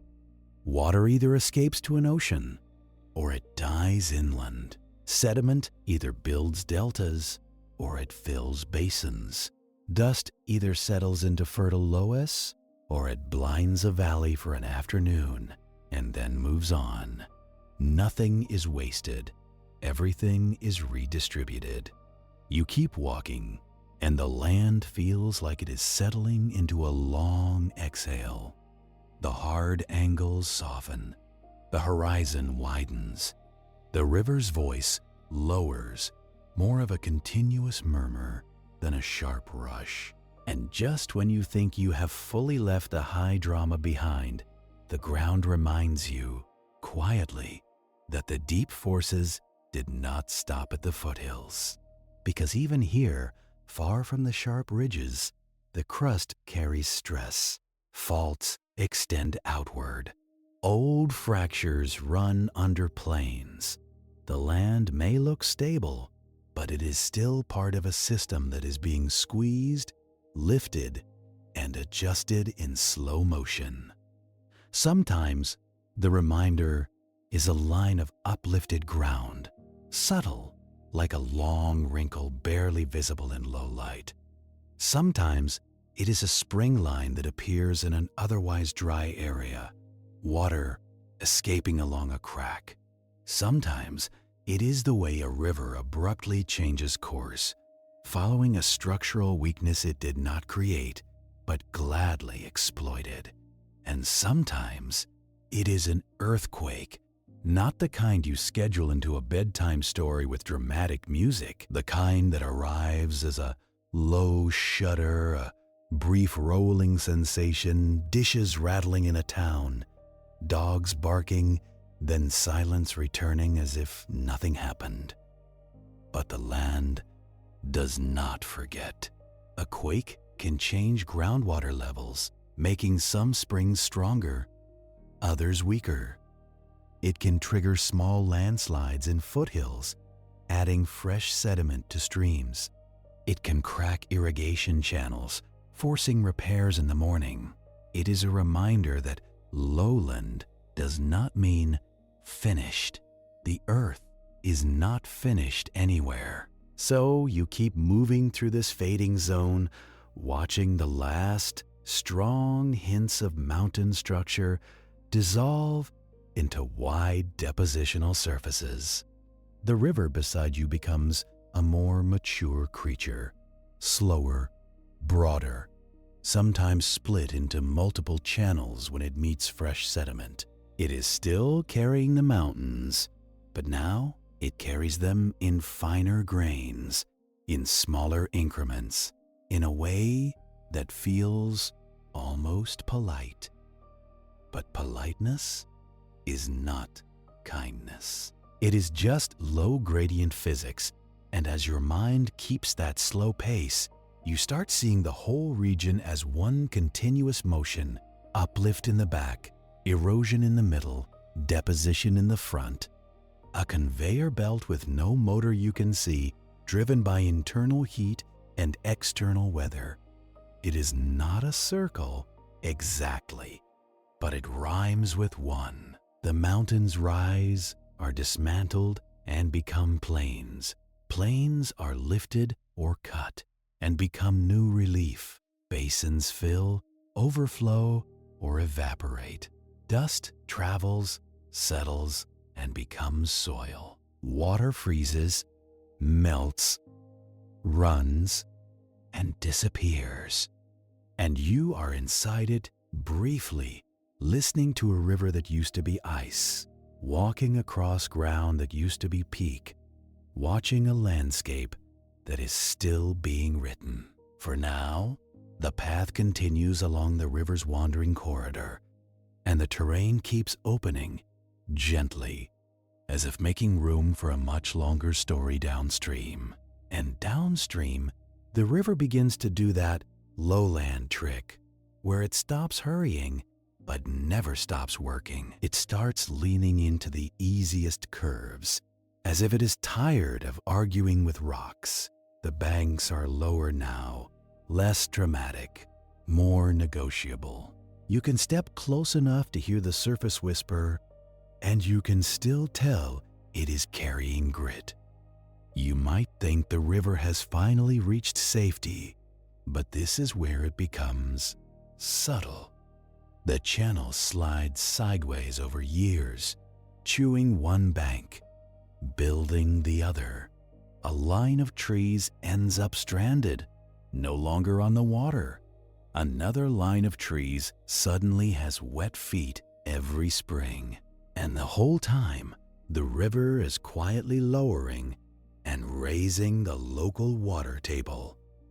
Like a hand on a dimmer switch, you notice it in wells and in springs, and in the way grass greens up first in the shallow low spots. Groundwater here is not a hidden treasure. It is just the river, spread thin through sand and gravel. In a flood season, the plain drinks deeply, and the water table rises. In a dry season, the plain exhales, and the water table sinks again. The land breathes through pores you cannot see. And because you are still in the orbit of a high mountain water tower, the timing of that breath matters. Snowmelt arrives like a delayed letter from winter, months after the storm that wrote it. Glacial melt is an even slower message, sent from ice that has been storing old snow like a careful hoarder. Down here, people learn to read those messages, not with poetry, but with planting dates and canal maintenance. Irrigation ditches start as clean lines, and then reality happens. Silt settles out where the current slows. Weeds find moisture and move in. Banks slump after a night of heavy use. You clear it, you redig it, you swear at it softly, and you do it again next season. Water is generous, but it always arrives with chores, and sometimes the chores arrive all at once. A warm spell up in the Pamirs can loosen more than meltwater. It can loosen slopes. A debris flow can come down a tributary as a thick, moving paste, full of mud and rocks and broken brush. It hits the main river like a dump truck unloading. For a while, the water turns opaque and the channel begins to braid again, not from youth, but from overload. The river has a simple rule. If you give it more sediment than it can carry, it will drop it. It will build bars, split into channels, and wander across its own floodplain. That wandering can be slow. Or, in one flood, it can become decisive. You can walk across an older floodplain surface and feel the difference underfoot. One patch is fine silt, smooth and slightly crusted. Another patch is sand, looser, warmer in the sun. Then you find a belt of rounded stones, and you realize you are standing on a former channel, a place where the river used to run with more force. The land is a collage of old decisions, and beyond the river corridor, the world can turn dry again with surprising speed. The green ribbon narrows, shrubs thin out, the ground gets paler and more powdery. The air feels the same, but your eyes can tell moisture is withdrawing. In these interior regions, deserts do not always announce themselves with dunes. Sometimes they appear as wide gravel plains, dotted with low plants and scattered salt patches. Sometimes they appear as basins that collect water briefly, then watch it vanish. You look across one of these flat expanses, and it feels like the earth has been sanded down to a simpler shape. A basin with no outlet is a quiet dead end for water. The river comes in, spreads out, and loses itself to evaporation and seepage. Minerals stay behind. Over time, a playa forms, a flat lake bed that is dry most of the year. When rain does come, the surface turns slick and sticky. When the sun returns, the mud dries and fractures into plates, like a broken ceramic floor. You do not need to taste the crust to know it is salty. The whiteness gives it away. So does the way nothing wants to grow in the center and everything clings to the margins, where fresh water sometimes arrives before it gets ruined by the chemistry. This is one of those delayed payouts the landscape offers. You wonder why farmland and towns cluster so tightly along certain lines. Then you see the alternative.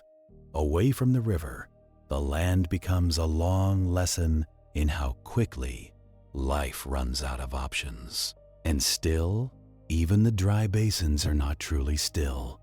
Wind crosses them, picks up fine particles, and carries them off. When those particles settle somewhere else, they can become loess, that soft, flowery soil that can be wonderfully fertile and terribly unstable.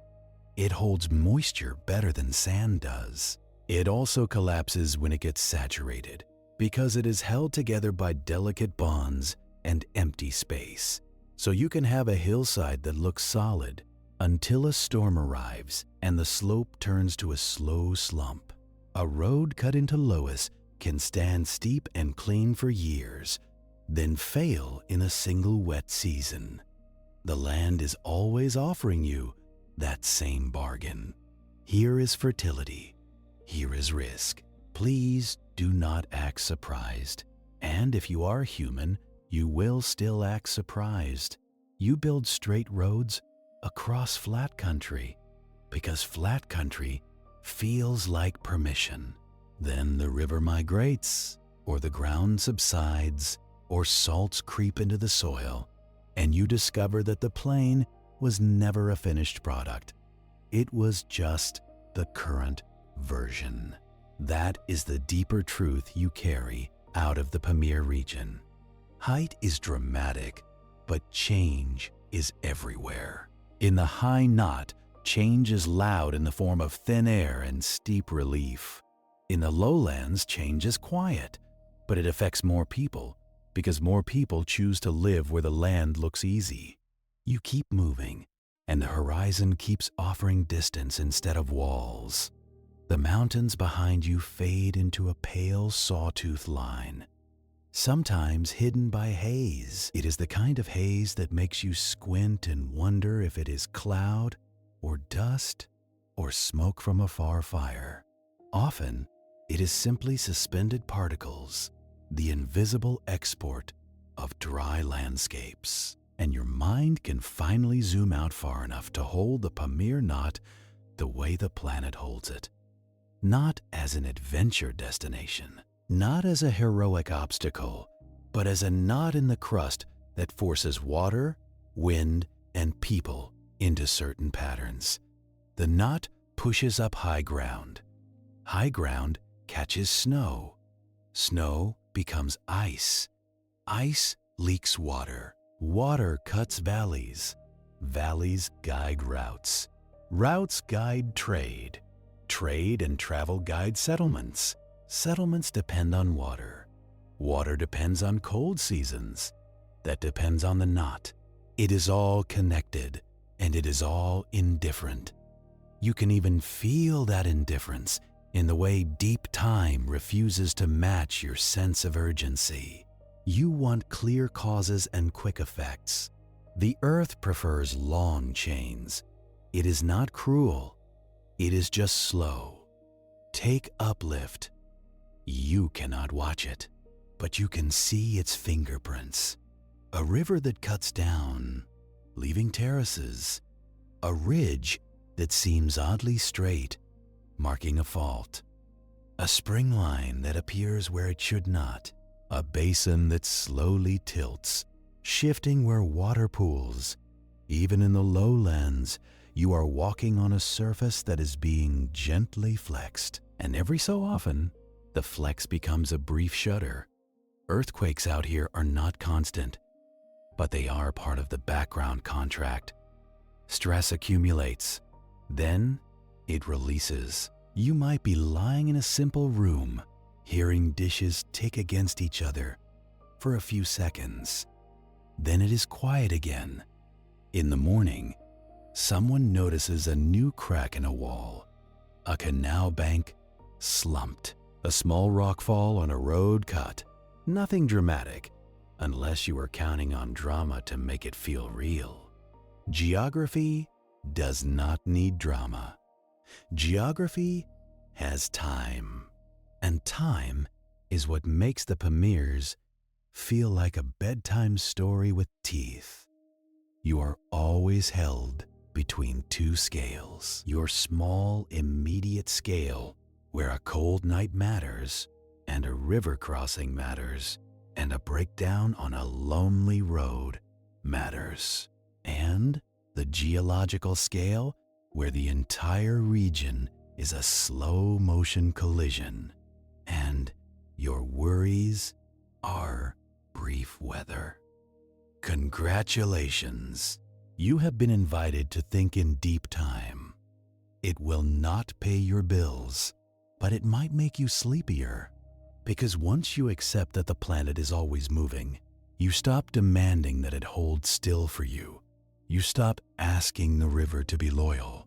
You stop asking the mountain to be stable. You stop asking the desert to be fair.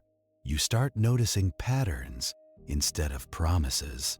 The pattern in the Pamir world is simple. Height creates cold. Cold creates stored water. Stored water creates rivers. Rivers create corridors. Corridors create life. And then wind and sun try to take it all apart again. Patiently, grain by grain. Even now, somewhere high behind you, snow is falling into a shaded bowl. It will sit there through the night, and perhaps through the summer. It will compress under its own weight. It will become a thin layer of ice, adding to a glacier that looks still, but is quietly creeping downhill. The glacier will grind rock into flour. The flour will become milky water. The milky water will become sediment. The sediment will become a floodplain layer. The floodplain layer will become soil. The soil will grow something soft. The soft thing will feed something hungry. All of that just from cold collecting in the right place. And if you stay with that thought, you can feel how strange the term boring geography really is. This is not boring. This is the quiet machinery of habit. It is the planet repeating itself with minor variations, like a lullaby that has been running for millions of years. You are a temporary listener. So, before the mind wanders off entirely, you take one last, slow look at the knot itself, not with your eyes, but with the map you have built inside your head. You picture the Pamirs as a thick hinge of rock where ranges meet and blur. You picture the Hindu Kush and the Karakoram, the Tian Shan and the long barricade of the Himalaya, not as separate trophies, but as wrinkles in the same stressed skin. You picture valleys cut by water, widened by ice, and used by anything that has ever needed a path through. You picture the rivers born from glaciers, small and clear at first, then gathering sediment and confidence, then leaving the heights to become wider, slower, and more politically important.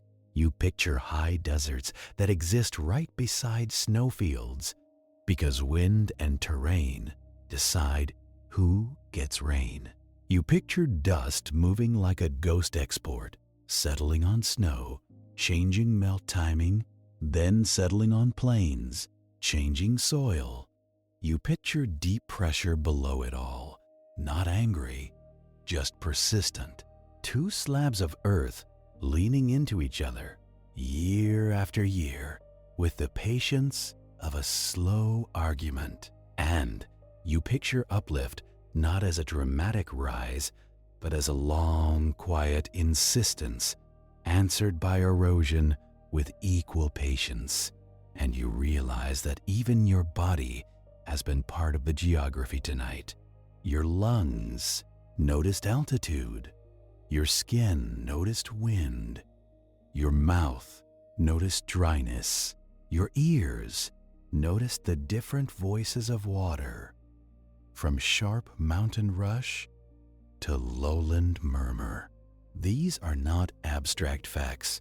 They are sensations that tell the truth more honestly than measurements. The Pamirs are not a place that exists for human meaning. They exist because plates move, and because gravity is relentless, and because the atmosphere circulates moisture unevenly. Humans arrived later and learned to travel through the seams. That is all. And there is a comfort in that kind of bluntness. The land does not judge you. It does not expect you to optimize. It does not care whether you feel behind schedule. It has been doing the same work since long before anyone named it. It will keep doing it after your name is forgotten. So you let the story end the way landscapes end, not with a hard stop, but with a soft fade into distance. The river keeps wandering downstream, sorting grains the way it always has. The plains keep collecting layers, thin as paper, heavy as history. The basins keep taking water and giving back salt. The wind keeps lifting dust and dropping it elsewhere, like the planet rearranging its own furniture in the dark. And far behind you, in the high knot, ice keeps holding winters in storage, waiting for the sun to ask for them back. If you listen closely, that is the whole lesson. Nothing is truly still. Everything is simply moving at its own speed. And somewhere beyond the dim edge of those peaks, another ridge is being lifted. Another valley is being carved. Another quiet